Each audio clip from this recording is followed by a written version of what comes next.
अस्सलाम वालेकुम। SM news के साथ मैं हूं मुकद्दर रज़ा। एसएम न्यूज़ स्टूडियो में खुशामदीद। खबरों का सिलसिला बढ़ाते हुए हबशा में कहते हैं गुजरात से वजीराबाद से फैसलाबाद जाने वाली बस का टायर बरस्ट हो गया कि जिसकी वजह से बस उड़कर खेतों में जा गिरी।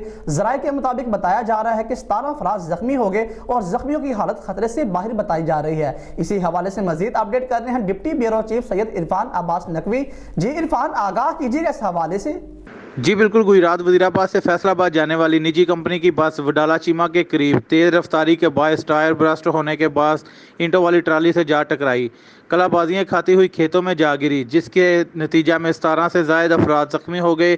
जख्मियों को रेस्क्यू 112 के एहलकारों ने मौका पर मरहम पट्टी की, जबकि चंद गैर मामूली जख्मियों को अस्पताल मुंतकिल कर दिया गया। मुसाफिरों का कहना है कि तेज़ रफ्तारी के बायस बस का टायर बर्स्ट हुआ, जिसकी वजह से बस को ड्राइवर को संभाल ना पाया। रेस्क्यू ज़राए का कहना है कि तमाम अफराद की हालत खतरे से बाहर है। जी बहुत शुक्रिया इरफान, तफसीलात से आगाह करने के लिए। अब तक के लिए इतना ही। मजीद खबरों के लिए देखते रहिए एसएम न्यूज़।